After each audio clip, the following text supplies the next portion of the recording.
Hey guys, welcome back. Today we're putting this together. Stay tuned.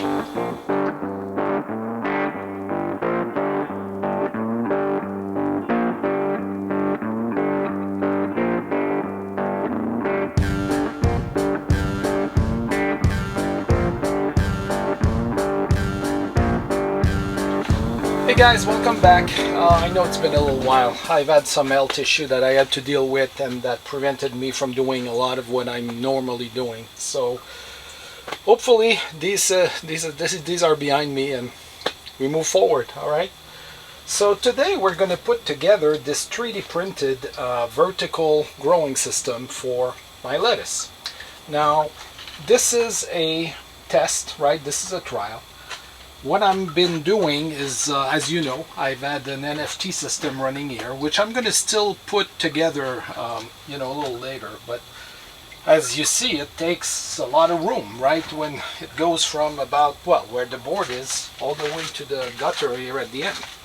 And, this will grow as much as what I used last year. Last year I had basically half of the system open because it's just produced too much food for us to consume. So I'm trying to maximize the space in this little greenhouse that I have, so I can be a little bit more productive. So what I'm going to do with you right now, I'm going to take you inside and I'm going to explain to you what I did with this, and we'll come back here and set it all up. All right, see you in a few. So this is the first print I got out of that STL file. All right, the link is in the description.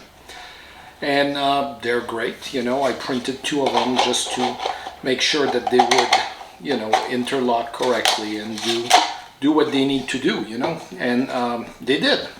I'm not saying necessarily any flaws with this. So I printed them out. I'm going to be using the standard net basket here that I think it's a 2-inch for my lettuce, and what I found out is that doesn't fit in that particular size.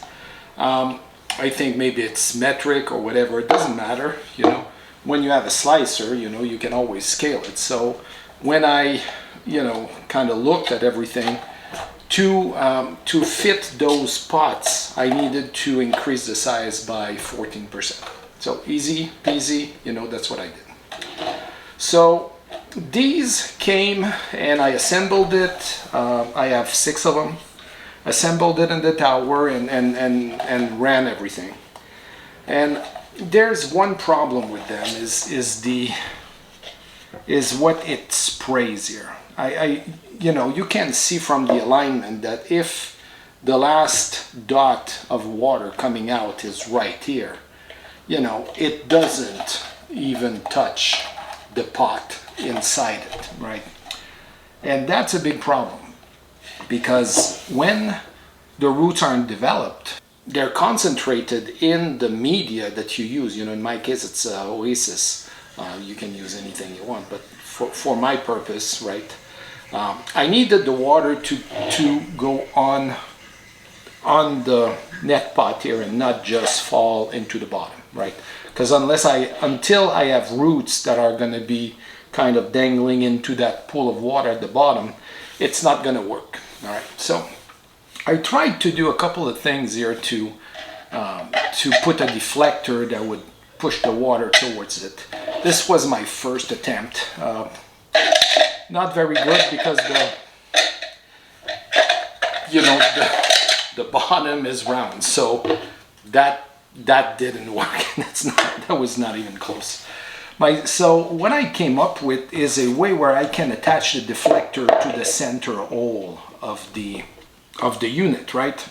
And that had merits. It worked to some extent until I realized, that water was kind of pooling on one side over the other, and wasn't necessarily sure why, but just the pattern and how it dropped.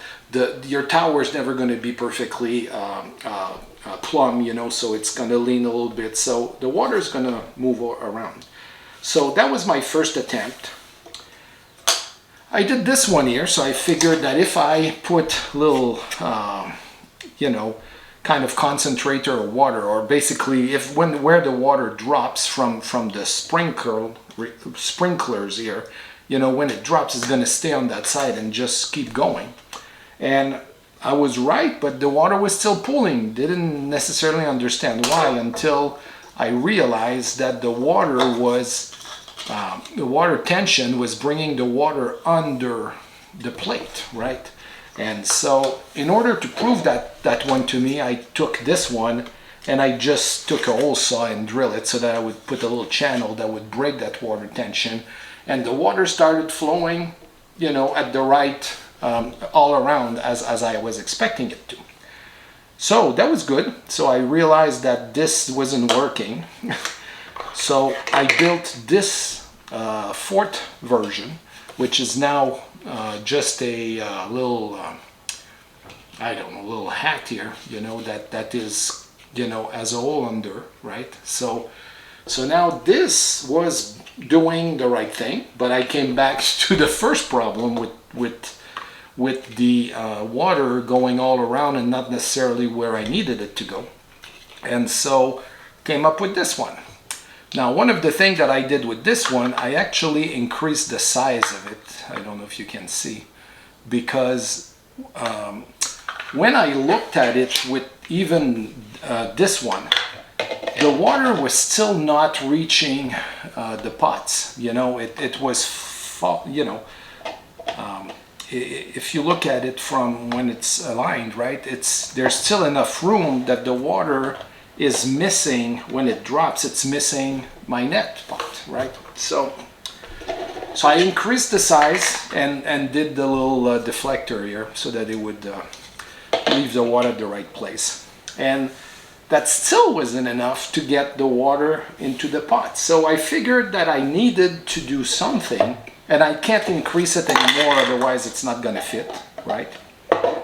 So I came up with this design here, which is essentially, if I'm going to need the water to reach a little further out, I'm going to need to concentrate the water so that it goes and jumps off enough, you know, with enough volume so that it would hit the bottom of the pot.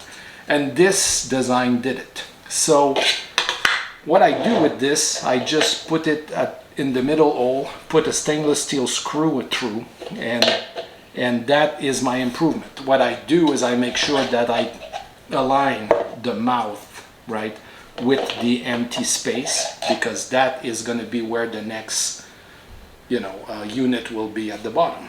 So that is what I did to make this work for me. All right, so what I'm going to do right now, I'm going to assemble it and I'm going to take you into the greenhouse and show you how it's working. Hey guys, so this is what I came up with. All right, so as you know, I have a lot of these bins, so I'm using that. This is the base plate I was talking about, you know, link in the description, you know, to that system. And what we have really is between that plate, the top cap, you know, and the modules, okay, and the system comes with a 1, a 2, 3, and a 4 slot for your growing, right? So decided to go with 3. This one is the one that's going to be at the top, where I'm going to put that in. Let me assemble it and I'll show you what it looks like afterwards.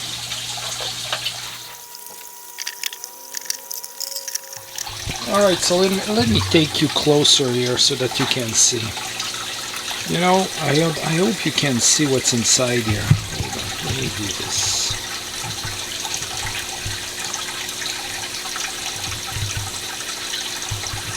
Alright, so you can see now the fillet of water that's coming out, you know, on each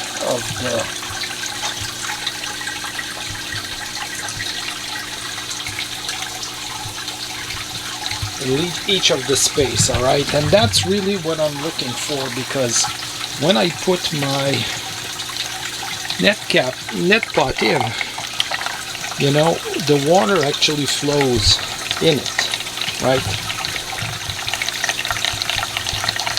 I hope you can see how the water is kind of pulling.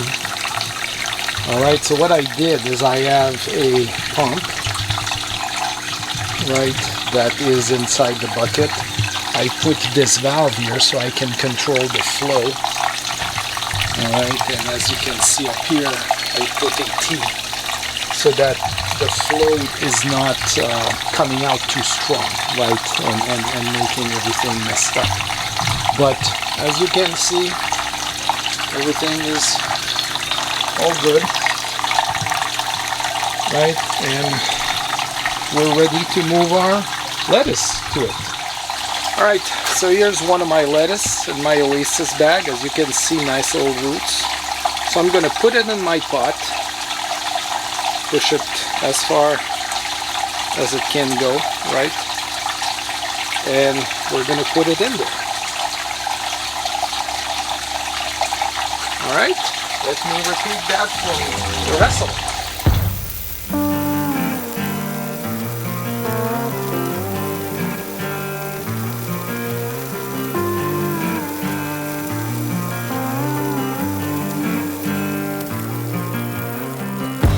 Alright guys, so this is the system all done, ready to go.